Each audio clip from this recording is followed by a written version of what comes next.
Bon, je pense que je vais faire beaucoup moins que mon prédécesseur. Et à la limite, je suis même gêné de parler de choses profanes, de choses terrestres, de ballons de football, après avoir entendu un tel exposé sur le bourg. Mais bon, puisque l'agencement le veut ainsi, bon, je vais essayer de présenter le bouquin que vous avez devant vous. Donc, le titre, le Sénégal à la Coupe d'Afrique des Nations, pourquoi les Lions n'y arrivent toujours pas? Bon, j'avoue que je n'ai pas la réponse, sinon j'aurais formulé le titre autrement. Et j'aurais donné directement la recette aux responsables du foot qui nous auraient ramené la compétition depuis longtemps. Donc le principe de faire ce bouquin m'est venu au fil des ans parce que, comme l'a dit Sédou tout à l'heure, et là c'est quand même assez bizarre que quelqu'un qui a fait 33 ans au soleil doive changer de poste simplement parce que le soleil le gêne. Bon, moi je serais resté là-bas volontiers, mais bon, il n'y a pas de souci quand même. Donc, bon, je disais, ce texte, ce travail, il est parti de remarques que me faisaient des amis, des connaissances sur mon parcours de journaliste sportif. Pourquoi tu ne fais pas quelque chose sur le sport? Bon, je dis, ok, je vais y réfléchir. Bon, au moment, j'ai fait un texte sur le rallye Paris-Dakar que j'ai couvert 12 fois. Bon, mais après, j'étais toujours pas satisfait. Les gens n'étaient pas satisfaits. Même si, bon, le livre, il n'est toujours pas paru. Hein. Bon, maintenant, après, les gens m'ont demandé de faire quelque chose sur le foot. D'accord, parler sur le foot, c'est bien parce que c'est bien, mais c'est compliqué à la fois. Parce qu'au Sénégal, tout le monde est entraîneur de football, tout le monde connaît le football. Donc, qu'est-ce qu'il faut leur raconter? Qu'est-ce qu'il faut leur raconter? Bon, j'ai eu la chance d'avoir couvert pas mal de compétitions depuis 1986 que par ce travail. Donc, fallait-il réactiver tous les textes, réactualiser tous les textes que j'avais faits? Parce qu'après chaque compétition, on tirait les bilans, etc. pour dire ça a marché, ça n'a pas marché pour telle ou telle autre raison. Bon, finalement, je me suis dit que ce n'était peut-être pas la meilleure solution. La meilleure solution, selon moi, c'était d'aller voir les acteurs, les joueurs, les techniciens, les administratifs et même les politiques pour qu'ils disent comment ils ont vécu les compétitions au fil des ans et pourquoi, depuis tout ce temps-là, ça ne marche pas. Donc, à peu près à un an de la dernière CAN, j'ai dit, bon, il faut que je plonge sur le sujet. Et j'ai décidé d'aller voir les acteurs. Bon, ce n'était pas toujours facile parce qu'il y en a qui... Bon, je ne sais pas si c'est une question d'ego ou de je ne sais pas quoi. Bon, mais ils m'ont posé certains problèmes, mais quand même, j'ai eu l'essentiel des avis dont j'avais besoin pour faire ce travail. Donc, pourquoi ça ne marche pas? Bon, la question, elle est encore posée parce que il y a quelques mois, on a été jusqu'en finale et ça n'a pas marché. Ça pose un problème. Et ça part de deux constats que j'ai faits. Le premier, c'est qu'il y a une certaine anomalie autour du football sénégalais, de l'équipe nationale, je veux dire. Parce qu'on ne peut pas avoir autant de bons joueurs depuis 1986, de Jules Bocandé à Sadio Mané, en passant par les El Hadji Diouf, les Fadiga et autres, et ne pas gagner la compétition. C'est vraiment une anomalie. Avec moins que ça, bien des équipes ont gagné plusieurs fois la compétition. Pourquoi pas le Sénégal? Ça pose problème. C'est une anomalie. Et de cette anomalie découle certainement le paradoxe que je vais évoquer tout de suite. C'est que malgré tout, le Sénégal n'a jamais rien gagné, mais à chaque fois qu'il se qualifie en CAN, on le classe parmi les favoris. On n'a rien gagné, jamais rien gagné, juste 2 finales. Mais à chaque fois, on fait partie des favoris. Pourquoi? Comment ça se fait? Et à l'arrivée, toujours le même constat d'échec. Donc, il y avait vraiment matière à se poser des questions et à aller voir les gens pour qu'ils disent ce qui se passe. Donc voilà, c'est comme ça que le travail est parti. Et bon, il y a plusieurs raisons à tout ça, hein, parce que en fonction des CAN et même au sein d'une même CAN, les acteurs, ils trouvent des raisons divergentes parfois qui expliquent pourquoi ça n'a pas marché. Certains disent ceci, d'autres disent le contraire. Donc moi je pense que c'est à partir de tout ça qu'il faudra bâtir quelque chose pour que la prochaine CAN soit la bonne pour le Sénégal. Comme ça. Donc c'est à partir de tous ces constats que l'on peut bâtir quelque chose qui fera que le Sénégal pourra gagner la prochaine CAN. Parce que bon, les sportifs, ils le savent peut-être, le président de la fédération, il s'est fixé l'objectif de gagner la CAN avant la fin de son dernier mandat. Bon, mandat, c'est un terme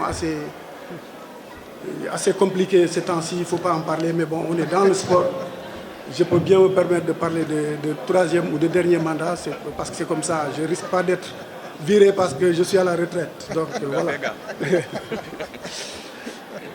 Donc, il y a beaucoup de solutions qui sont évoquées à travers, peut-être pas des solutions, mais des raisons qui ont fait que le Sénégal n'est toujours pas parvenu à remporter la CAN. Bon, donc je vais maintenant parler des CAN brièvement, hein, de 86 à 2017, et pour avancer les raisons selon lesquelles on n'y est pas parvenu. Bon, en 86, le Sénégal revenait à la compétition après 18 ans d'absence. Donc il y avait un problème d'expérience qui se posait, ça c'est connu de tout le monde. Il n'y avait personne au niveau de la délégation, joueurs, entraîneurs, techniciens, qui connaissaient comment gérer une compétition. Donc on est arrivé comme ça dans une compétition dont on ne maîtrisait même pas les règles. La preuve, après la défaite lors du troisième match contre la Côte d'Ivoire, les joueurs, ils ont fait la fête pensant qu'ils étaient qualifiés, alors qu'ils étaient éliminés, simplement parce qu'ils ne connaissaient pas le règlement. Et les dirigeants non plus ne connaissaient pas le règlement. Certains joueurs disent que c'est à l'hôtel qu'ils ont appris qu'ils étaient éliminés et personne n'a compris. Donc voilà, c'est un problème d'inexpérience qui s'est posé, même si, quelque part hors de la délégation, il y avait des gens qui étaient au fait des règlements, mais qui n'étaient pas associés. Donc comme on le sait plus ou moins au Sénégal, ceux qui gèrent les affaires, ils les gèrent en interne, ils ne veulent pas de la vie extérieure. Et malheureusement, ça nous a coûté ce que ça nous a coûté, pour 86. Bon, en 90, en Algérie, bon, le Sénégal revenait et a été jusqu'en demi-finale face à l'Algérie.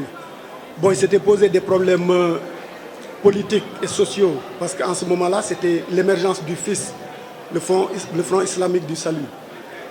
Bon, l'ambiance était vraiment délétère au stade, en ville et tout, parce que tout autour des stades, il y avait tout le temps des blindés qui étaient là, des militaires en armes qui patrouillaient. Et même au terrain, dans les stades, les gens nous disaient, surtout lors de cette demi-finale, dites à vos joueurs de ne pas gagner. Parce que s'ils gagnent, on va mourir tous ici, tous les Blacks. Bon, je ne sais pas si ça a influé dans la tête des joueurs ou pas, mais bon, ils n'ont pas gagné alors que pour la première fois, ils avaient fait ce qu'aucune équipe n'avait fait durant cette CAN. L'Algérie avait marqué, eux, ils avaient égalisé. Personne n'avait égalisé après que l'Algérie ait marqué. Mais malheureusement, bon, on en est resté là. On a eu deux autres occasions de mettre des buts. On ne les a pas mis. L'Algérie a mis un deuxième but et on a été éliminé. Mais malgré tout, malgré cette élimination en demi-finale, alors que le Sénégal avait la possibilité de passer en finale, le coach d'alors, Claude Leroy, il a estimé que mission accomplie. On est en demi-finale. Dans 2 ans, chez nous, on va remporter le trophée. Bon, certains lui reprochent cette faute professionnelle, comme disent certains, parce qu'on ne peut pas dire qu'on se satisfait d'une demi-finale. Bon, peut-être que j'y reviendrai à la fin un tout petit peu. Donc, il donne rendez-vous aux Sénégalais en 92 à domicile. Sauf qu'en 92, on a une équipe de trentenaires, de gars vieillissants, etc., qui ne pouvaient pas tenir sur un match, à plus forte raison sur 2 matchs, encore moins sur tout un tournoi. Et ça s'est répercuté dès le premier match. Le Nigeria, qui était plus frais, nous a imposé sa force. Heureusement, on s'est repris contre le Kenya, mais au 3e match, le Cameroun nous a bouffé et puis on est parti. Donc voilà, comme ça, parce que en 92, donc c'était un problème de jeunesse, plutôt de vieillesse de l'équipe. Même si un des joueurs, Lamine Ndiaye, qui avait 35 ans, il dit que bon, lui, il ne se sentait pas vieux.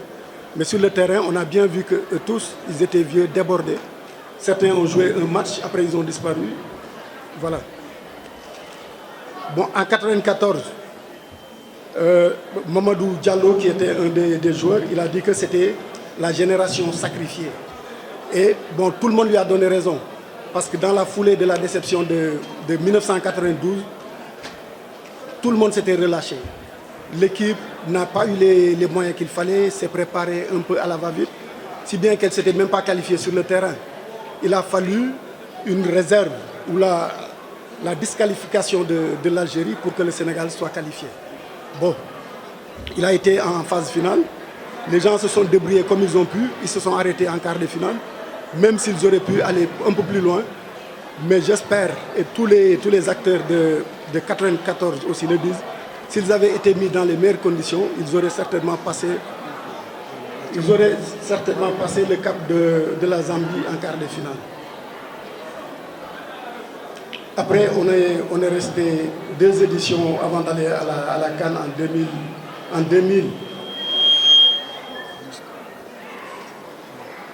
En 2000 au Nigeria. Bon, là, on avait pris le temps de travailler quand même avec des entraîneurs locaux, ensuite avec l'Allemand Peter Schnirger, qui a beaucoup travaillé avec les joueurs locaux, et avec quelques pros, dont Fadiga qui jouait pour la première fois une phase finale pour le Sénégal, Moussa Ndiaye et autres. On a fait un bon parcours jusqu'en quart de finale contre le Nigeria. C'était compliqué. Là aussi, l'ambiance était encore plus polluée qu'en 90 en Algérie. Parce que c'était la première CAN organisée par 2 pays, le Nigeria et le Ghana.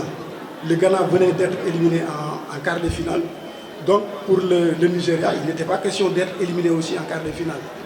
Donc le ministre des Affaires de l'Intérieur parce que bon, moi j'en ai pas la confirmation, mais c'est ce qui nous a été dit, aurait dit à ces joueurs que si vous perdez ce match, moi, je ne réponds de rien, ni pour vous, ni pour les spectateurs, ni pour les Sénégalais. Donc ça a été compliqué. Les garçons se sont battus, ils ont mené au score jusqu'à 5 minutes de la fin, et malheureusement, ils se sont fait reprendre. Et il y a eu cet envahissement de terrain qui a fait que les gens étaient plus ou moins déconcentrés, et dès les premières minutes de la prolongation, les Nigérians ont marqué le 2e but qui nous a éliminés. Donc moi, ce chapitre, je l'ai intitulé « L'enfer de Surulere ». Surulere, c'est le stade de Lagos. Et tous ceux qui suivent le foot savent que c'est un stade vraiment pas facile. Donc là, c'était encore pire. Et malheureusement, on s'en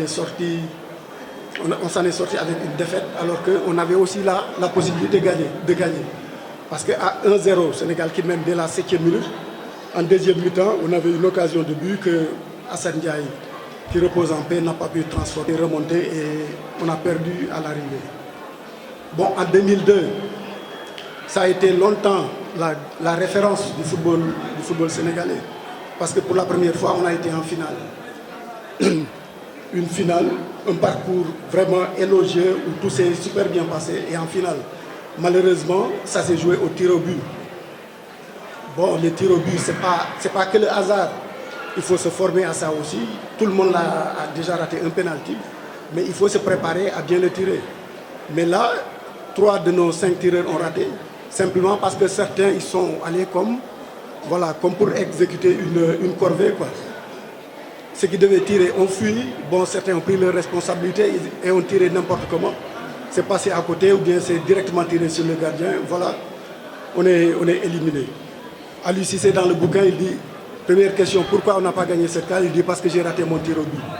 Effectivement, parce que lui, il a tiré comme ma grand-mère. Un tir qui n'aurait surpris personne. Et voilà, on n'est pas... Ça s'est arrêté là. Bon, mais dans l'ensemble, le Sénégal avait bien joué cette compétition et peut-être aurait mérité de la gagner. Bon, 2 ans plus tard, en Tunisie, là, on s'arrête en quart de finale face à la Tunisie. Bon, il y a eu plein de facteurs externes, mais d'après moi et d'après certains, le gros facteur qui a fait que le Sénégal n'a pas gagné cette compétition, c'est la grosse tête. On revenait d'une finale de CAN, d'un quart de finale de Coupe du Monde. Les gens ils pensaient qu'ils avaient déjà atteint le sommet. Donc on sait pas, on a pris tout le monde de haut et finalement on est tombé très bas. Voilà. Bon, en 2006, le Sénégal a encore été en demi-finale face à l'Égypte, en Égypte même. Bon, comme je disais tout à l'heure, il y a différentes raisons qui sont avancées pour expliquer ou tenter d'expliquer les échecs. Là, certains parlent de choix tactiques, de remplacement qui n'auraient pas dû avoir lieu. Et là, Diouf, qui était blessé, a été mis dans le jeu à la place de Henri Camara qui était en pleine forme.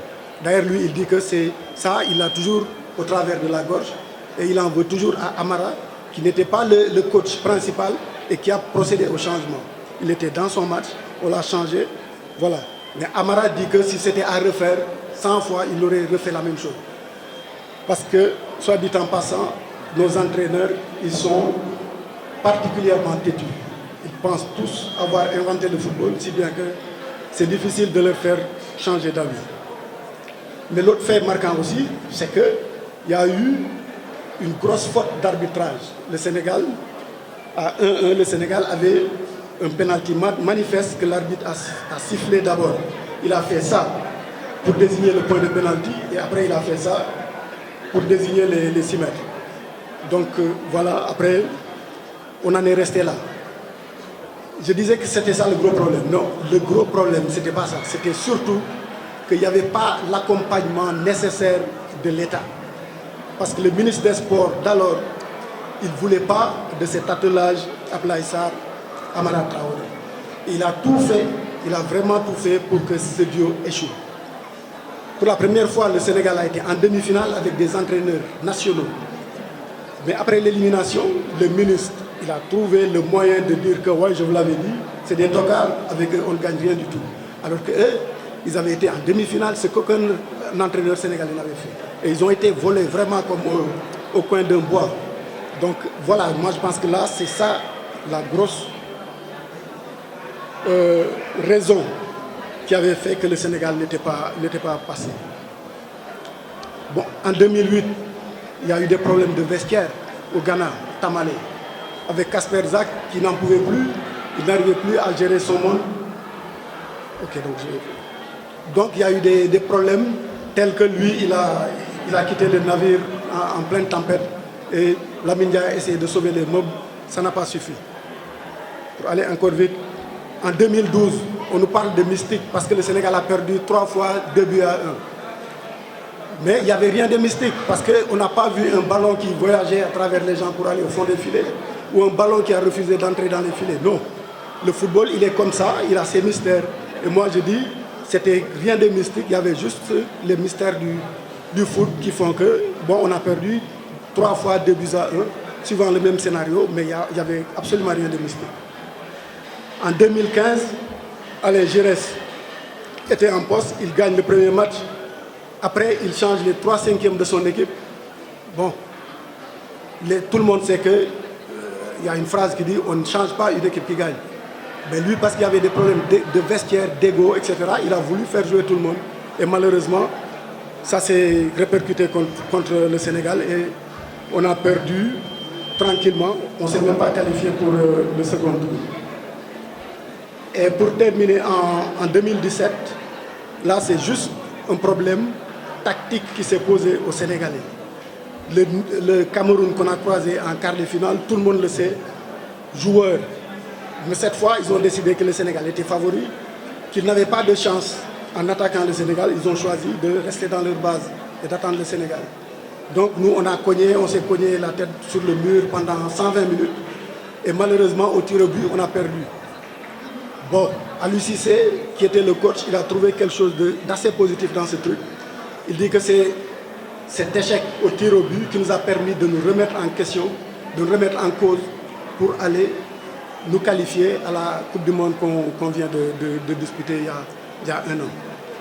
Donc pour me résumer, on n'a toujours rien gagné, on passe toujours pour être des favoris. Mais pour gagner quelque chose, je pense qu'il faut d'abord commencer par battre l'équipe du pays organisateur, ce que le Sénégal n'a jamais fait. À chaque fois qu'on croise l'équipe du pays organisateur en match à élimination directe, c'est le Sénégal qui reste sur le carreau. Donc voilà, je n'ai pas la solution. Peut-être que la solution viendra d'un d'entre vous. Et puis, parce qu'il y avait prévu avec Seydou, on avait prévu de faire la suite de ce bouquin. Parce qu'on pensait vraiment que ce serait la bonne. Malheureusement, on a encore échoué et j'ai dit, bon, je ne vais pas passer ma vie à raconter des défaites, stop. Maintenant, si dans 2 ans on gagne, bon, peut-être qu'il y aura une suite à ce bouquin. Je vous remercie.